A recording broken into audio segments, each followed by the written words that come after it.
Hello and welcome to Crossroads. This is Belgahai's latest program and podcast, and my name is Nicholas Tavitian.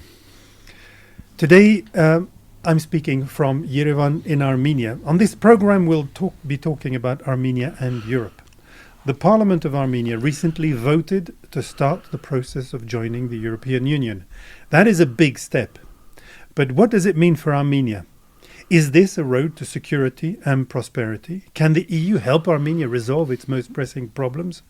Or is Armenia too far, too small, and maybe too late? What Europe does Armenia actually want, and what Armenia does Europe itself want? Armenia is a country full of promise and also threatened with destruction. The choices the country makes can make the difference between death and survival. So it is important for all of us to follow closely, particularly when it comes to such a momentous choice as this, whether or not to join the European Union. But maybe you only have a passing interest in Armenia. This conversation should also be an opportunity to shed light on the European project itself. It can help us understand how Europe actually works and what it can really do. This podcast will help put the EU in perspective. You will find that far from being peripheral to the European history, to European politics, or to the European project, Europe's relationship with Armenia is particularly interesting. So whether you are an EU lover or a Eurosceptic, pro-Western or pro-Russian, a globalist, or a traditionalist, whether you think Armenia is in Europe or in Central Asia, and even if you still confuse Armenia with Albania or Romania and Armenians with Arameans, do join us to ask key players the hard questions. Our discussion starts in Armenia. We'll move to the center of the EU later to talk to decision makers there. It's now time for me to introduce our guest. He's particularly well placed to talk to us about Europe. He's been chairman of the Standing Committee on European Integration of the Parliament of Armenia. He has been in that position since 2019. He is both a lawyer and a historian by training and has studied at the Yerevan State University. But in 2015, he obtained a master's degree in European Studies at the prestigious European College in Warsaw. In the meantime, our guest had joined Pashinyan's party, Civil Contract, in 2015, and in 2018, soon after the Velvet Revolution, he joined the new government as spokesperson, as press secretary, and he was elected to parliament later in that year in 2018. Our guest is, of course, Arman Yeghoyan. Welcome to Crossroads, Arman. Thank you, Nicholas. You're very much at the center of Armenia's relationship with the EU because of the position, your position in Parliament, where these matters, your committee is where all these matters are discussed. I'm very happy to host you today and look forward to a very interesting discussion. I hope you will help us understand where Armenia stands in its relations with the EU. It's not always as simple, I think, as it sounds, and where we might be going from here. Let's start with a quick question about your background. You went to study European affairs at one of the prestigious European colleges in Europe, even though you have a different background in law and history. Yeah. What prompted that professional transformation? Well, at that period of time in my life, there was some kind of a professional, I would say, or educational or aspirational vacuum. Generally, before leaving to Warsaw, I was working in the Ministry of Culture here for some 4 years, and I saw from within what is going on, how the decisions are made, etc., on the generally in the government. And somewhat, I would say that somewhat I was even back then in opposition, but specifically at that period of time I was somewhat disappointed with how decisions are made. So I was looking for something new, and I came across the advert in the net about the College of Europe. I saw that it requires knowledge of French, and I did speak, and I do speak French also. So I decided to apply. I applied, and I got in. So yeah, and Excellent. It was a very valuable experience for me, and knowledge, and the overall environment, students, profs. So it changed, I would say, the way that I was looking at the world, towards the world, and at the way I was looking inside here in Armenia at our problems. How did it change your thinking? Because I learned that we are not the problems that we have are not exclusively applicable to us. It's not something unique, that many nations have problems around the world, even the nations that are not in everyday news streams, and their problems are not broadcasted every day. So even European nations, EU member states, they have some, there are some issues down there, which should be addressed. And sometimes these issues are very tough. We had study trips. You to compare Armenia to other countries. Yes, of course. We had situations? 2 study trips when studying in college. One to Baltic states, all 3 Baltic states, and the other one, there were different groups. One went to Africa, the other one to Moldova, Ukraine, the other one to Georgia, Armenia, and I was in the last one, the third one. So we met decision makers, policy makers in these countries. Also, we studied the environment, the history, the insights. Would you say that it made you into a supporter of the European project? A Europhile, whatever you'd call it? Well, I got to know about European project at all from there. I didn't, as I know it now. Before that, European Union was a coalition for me, a coalition of states, and I didn't know much about how decisions are made there, what is the aspirations, what are the global aims of this union, etc., etc. So I got to learn about this in the college, and it was very interesting experience for me. Yeah. So do you think Armenia should join the European Union? Well, the short answer is yes, but there is also a long answer. What would the long answer be? How and when, the timing, etc., in which context, which pace, so the answer is not as et quickly as possible, is that what you're saying?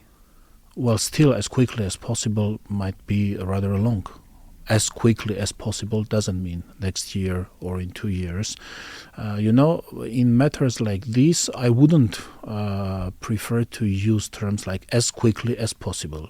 Because if you say as quickly as possible, it means that everything is already, all the frames are already there, all the variables are visible, everything is decided, and you just need to go as quickly as possible, as if it's raining outside and you should go to home as quickly as possible.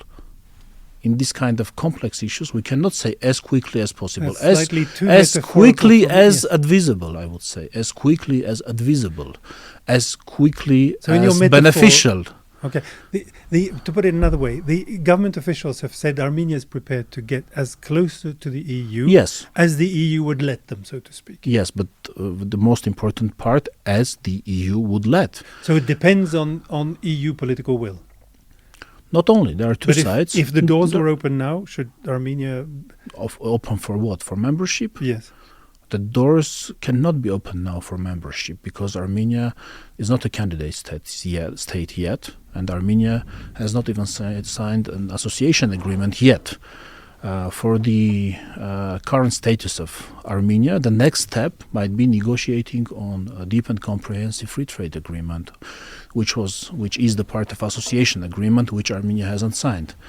So if we use the term as quick as possible, we might talk about things like this, and then given the rhythm, the pace, to do the next So step. what you're saying is the first step is the deep and comprehensive association agreement. Yes, logically. And after that only you can send a letter of application to the EU to say we want to be a candidate. No, each, as the EU treaties say, each European state which shares the values enshrined in the founding treaties can have an aspiration. So help me understand. The Armenia could apply to the EU tomorrow, Theoretically, yes. but it doesn't want to. No, it's not that Why? it doesn't want No. to. No, it's a wrong statement, because Armenia knows the answer. It's Right. a very simple thing. Of course, everyone can apply. For example, you brought the example of me studying in the colleges. Everyone can apply to the College of Europe, but those will be admitted, as like in my example, who speak French. So, but least a little Georgia bit. is a So candidate country. Why wouldn't Armenia be a candidate country? I didn't say wouldn't be a candidate. That's what I'm saying. So the sequence is the following. First, Georgia has signed an association agreement in 2013. Then they Right. worked on the implementation of this Okay, so agreement, and the only association then agreement is a and precondition. it's not a precondition. It's a necessary step that a country should do. There are the steps for European integration process. It's not that out of blue a country can become a member of European Union. First, those countries who are interested in deepening their relations with the European Union sign association agreements. It's classical agreement. All current candidate states, all 9 of them, has at a certain period of history signed association agreements. In Western Balkans, they were called association and stabilization agreements. In Eastern Partnership countries, they were called simply association agreements, part of which was the deep and comprehensive free trade agreement.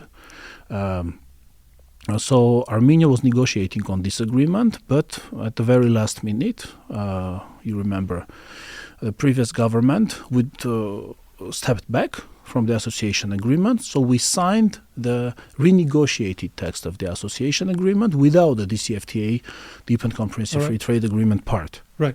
Look, Voila. I really tried So what I'm saying, I'm in trying to order understand- to walk the stairs, you should just Yes. walk but it one by one step at a time. I'm trying to read the government's position, which Yeah. is not very clear, I must say. What I'm saying is not a government position. It's just the logic how things are done in European Union. And what is the government's position? The government position is that we should follow that logic, step by Right. step. It's not that it depends on us. It depends on the process of European integration as it is defined in treaties and in other relevant So the documents. complexity of Armenia's geopolitical situation, the conflict between Russia and the West, have nothing to do with what you're telling me and with the government's position? With regard to this specific question, no. No. So the fact that you're going it step by step, as you say, Yes. the government wants to go step by step, has nothing to do with keeping Russia maybe not happy, No, but it just no. on their It good just side. it's just look what it means to be a member of European Union. It means to synchronize the institutions, synchronize the laws, the regulations, integrate markets. Right. This is what it is about. So European Union prepares states. Look at other candidate states. So what you're So saying that is their Armenia is economies- not ready. Is that what you're saying? Armenia is not ready. Is has not to adapt ready its for legislation, what? its If you institutions finish to the joining the EU. This year, no. This year, Armenia cannot join the European or Union. or not even ready for submitting the application to join. Armenia the EU. is ready, but the response will be what I am saying. What I am saying, we do not need to listen it from others because it's a classical process, as I said. Right. And why would the response be negative? I didn't say it would be negative. The response would be you should do But you first. said we're not going to apply because the response will be no. You didn't say it in so many words, but you say we know the response. That's why we're not applying. The response is you should do step 1, step 2, step 3, step 4, and step 5 is application. That's what I'm saying. So it's For example, or step 4, or step Okay. 3. We know that we should now do things that should precede the formal And application. those are EU requirements. That's what the EU expects you to do, it's because something if you universal. haven't started with the association agreement, it's not a political doesn't work. decision. It's the very nature of European integration. right. Synchronizing economy, synchronizing regulation, something that we're already doing now, Right. according to the agreement that we have already signed with Yes. the European Union.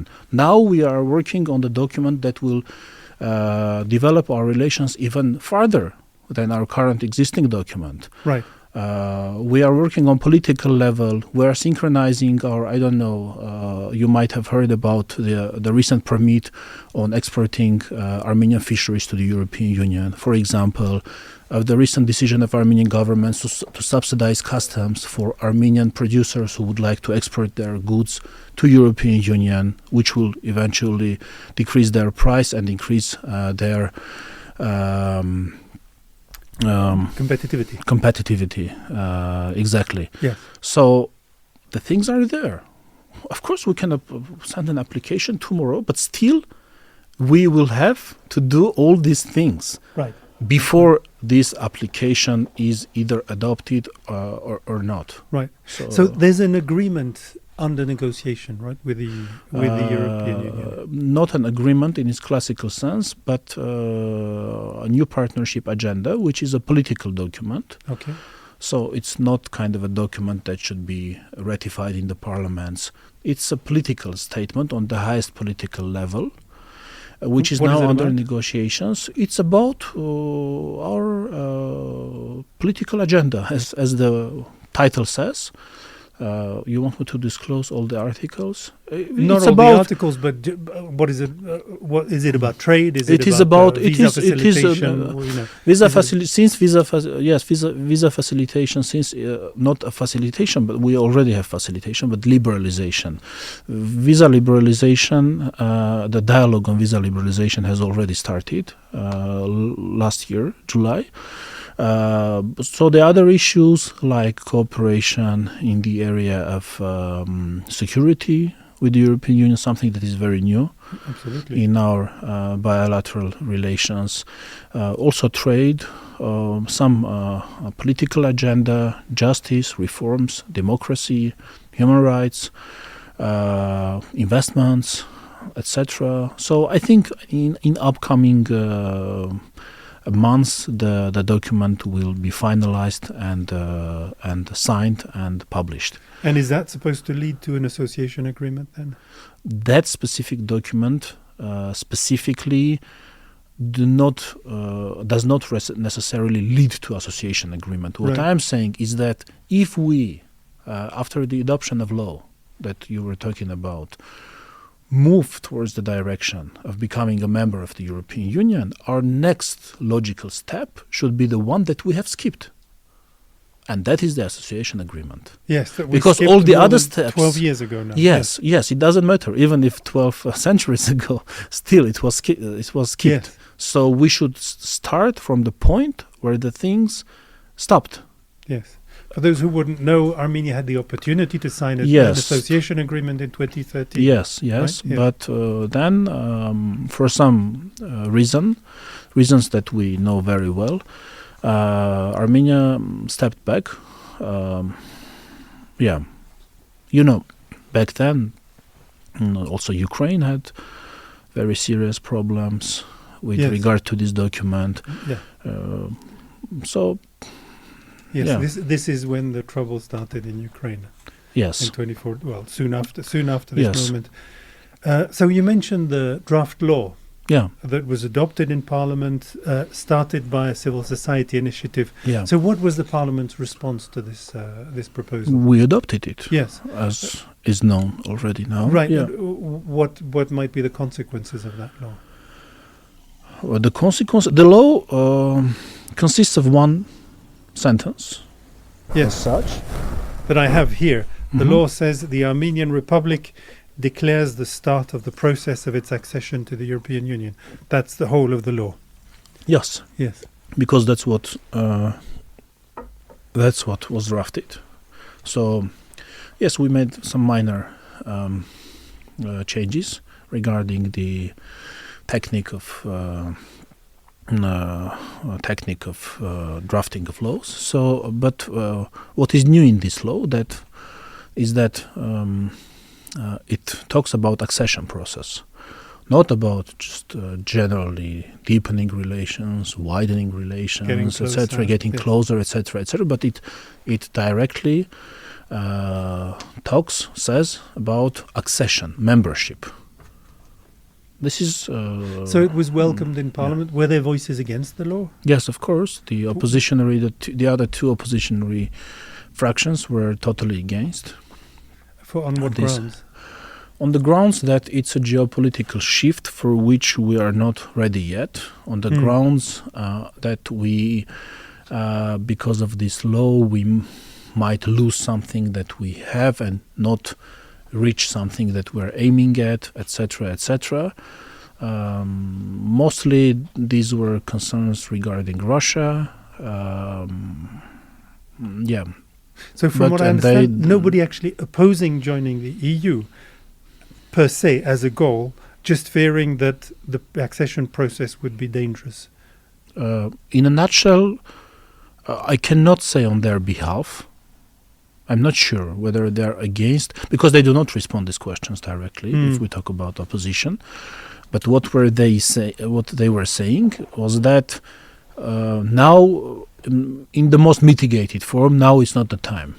In the most mitigated phrasing, in the toughest phrasing, like it's dangerous, it's an apocalypse, it's the end of the world, etc., etc. Right. So, but the reason, as I could guess from their speeches, was not related to the process of accession per se, as you said, but on its implications vis-à-vis third parties, other states, other than EU member states and Armenia. Yeah. So you mentioned that I'd like to return to the agreement, the political document that is currently under preparation, and that includes, among many other issues, I heard you, but it includes, among other issues, the question of security. Yes. So there will be security cooperation between Armenia and the EU. That is, of course, key, and it's on the public's mind. What kind of security cooperation can we envisage? We already have security cooperation. Tell us about it. The European Union monitoring mission that is in Armenia. We also consider it as a security measure. We are going to participate in CSDP missions, EU CSDP missions, common security and defense policy missions abroad. We are going to work on other areas. Like I cannot specifically say like on this matter or the other, but we are going to deepen, our cooperation on this matter. What I'm talking is about EU specifically, not to speak about EU member states separately, which is another track. Because not all the areas of defense are at the level of EU decision makers. Still, many areas are under national control. Defense, army, weapons, etc. We cooperate very closely with France. We buy weapons from France. We are not reluctant to buy weapons from other EU member states.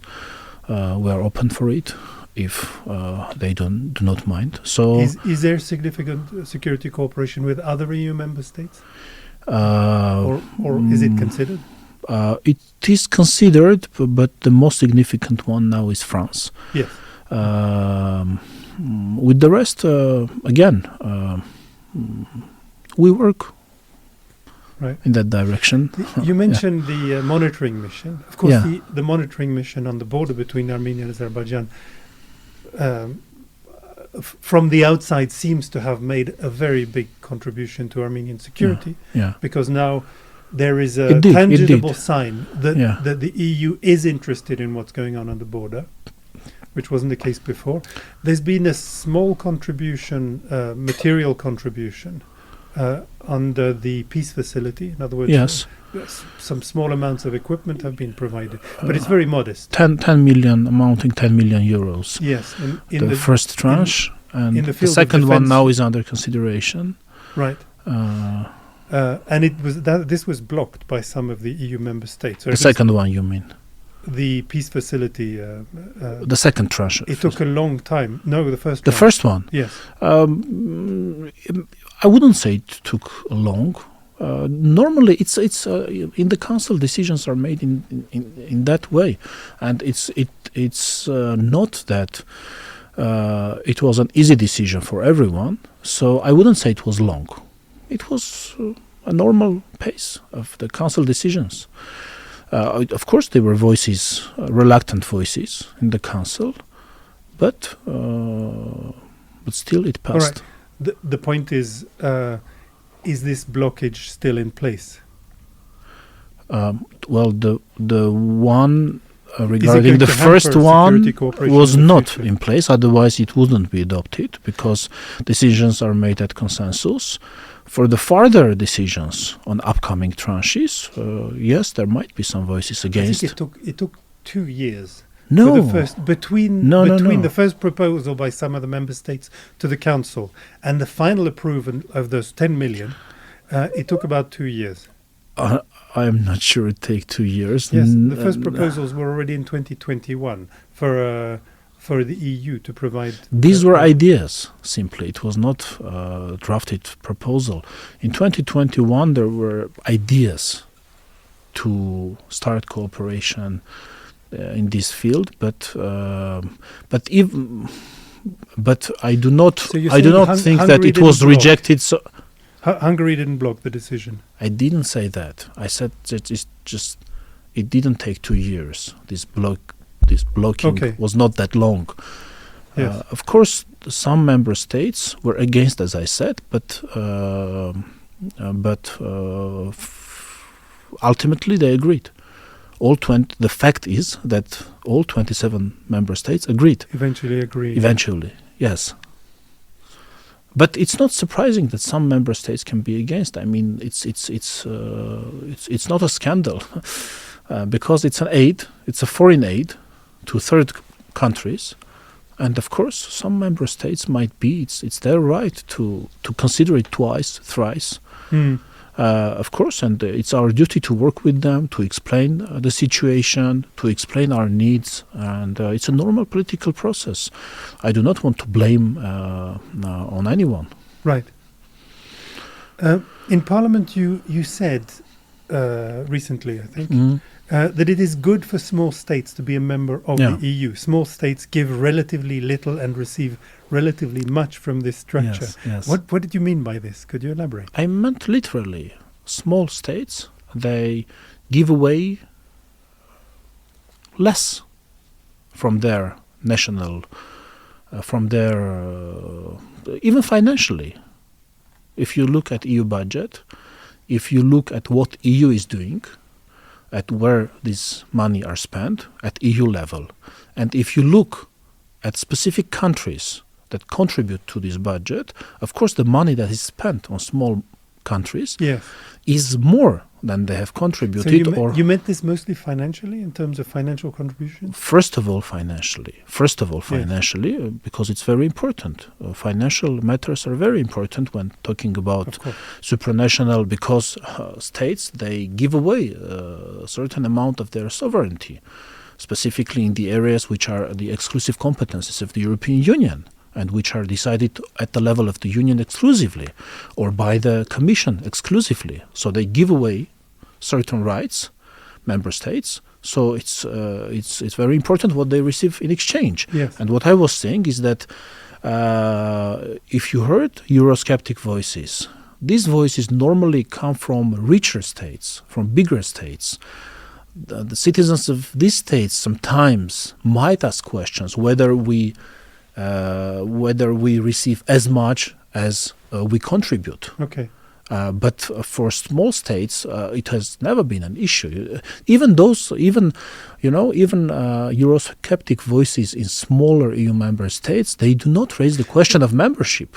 So Never. would it be right to interpret what you said in the sense that the small states facing large states, or rather are in a better situation to negotiate whether it's trade agreements, security agreements, collectively with large states than one-to-one?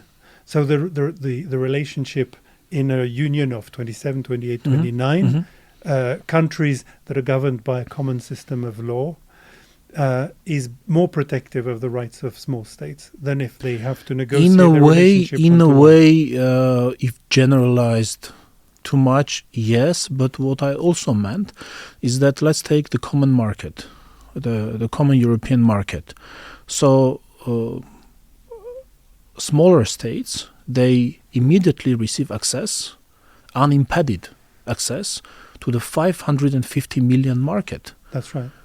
Without customs, without duties. So, of course, it's beneficial. And they receive products from there, again, at a cheaper price because there are no tariffs. Yes. And what I said is a well-admitted fact. It's not a scientific discovery. So it's everybody knows this.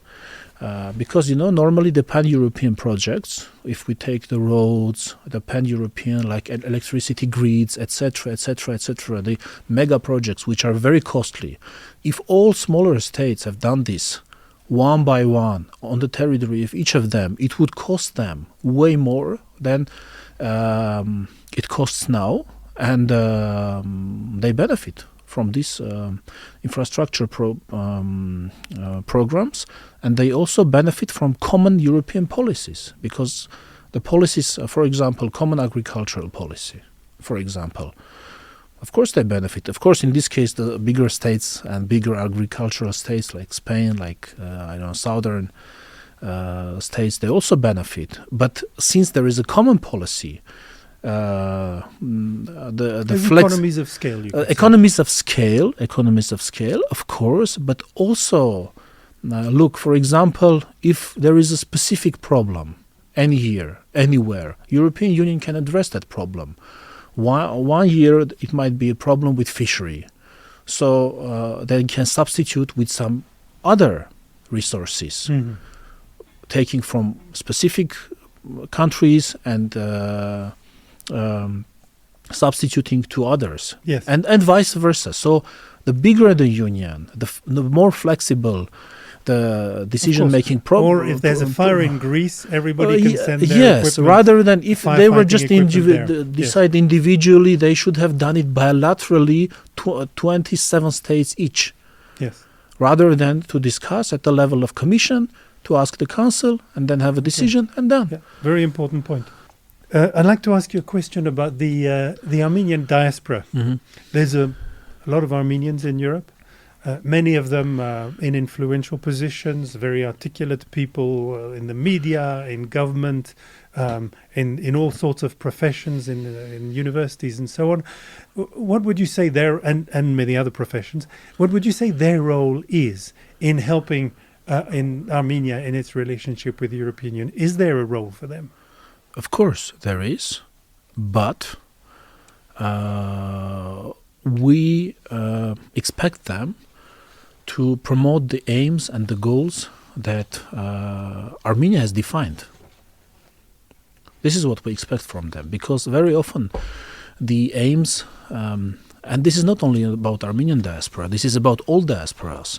Very often the objectives and the aims and perspectives of diasporas and states, respectively, the state that they are from, might differ, depending on the context, on historical context, how diasporas were formed, where this diaspora specifically lives.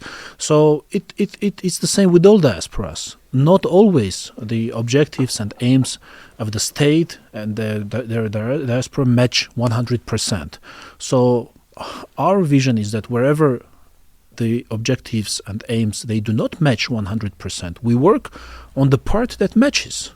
If our aims match 50% or 60% or 40%, we work on that part where our aims correlate, and we agree on disagreement in the other areas where we have different views, rather than to fight with each other, I don't know, and make it a scandal, etc., etc. I think there is a very big resources and room for negotiations, but it is diaspora that should calibrate their help, their support with our aims, and not the vice versa. If we are doing it for Armenian state, if we are doing for Armenian state, if we are talking about promoting aims of diaspora, that's another topic of which we can talk separately. So what is the government doing to explain its objectives to the diaspora, to engage it in cooperation? The government, is there a the program government, of that kind? the Prime Minister are talking 24 hours a day about our objectives, about our aims. We are presenting this situation. We are informing people about all the negotiations.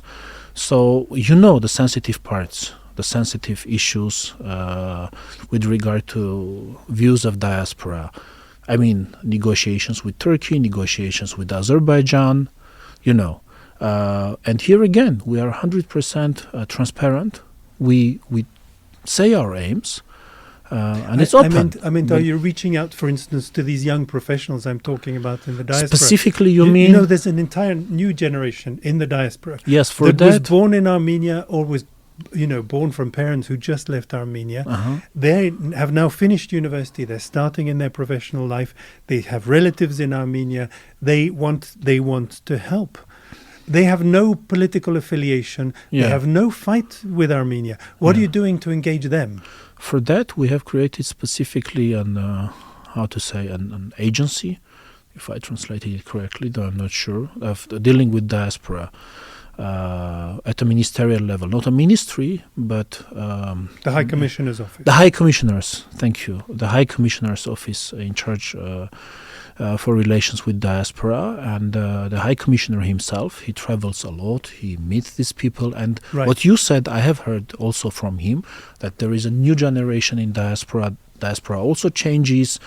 Not all the narratives are politically affiliated with political parties working there in the diaspora. This we know very well. We yes, but at the same time, we should admit that there is no one diaspora. We talk about 6 to 7 million people around the globe. Not all of them is in one country, is in one institution. So we do our best to reach them out. But we also would, if they hear me now, we also would like them to reach out us if this is also a media to communicate with them. If they feel that the aspirations that we have, the political goals that we have are close to their heart and they can contribute to it, no problem. They can reach out to me. If someone hears me now in the diaspora, in Belgium, in Europe, please reach out to me and tell me how you can contribute to Armenia-EU relations, and we will discuss things over. Yeah. So you heard him. He said, if somebody hears you, yes, feel free to reach out. Reach out to Arman. Yes. And I think we'll conclude on that, which are beautiful words. For all its faults, in Armenia, the political system is very open to the public. Arman, I can testify, is a very reachable man, as are many of his colleagues. Thank you, Arman, very much for sharing a moment with us, for sharing your thoughts.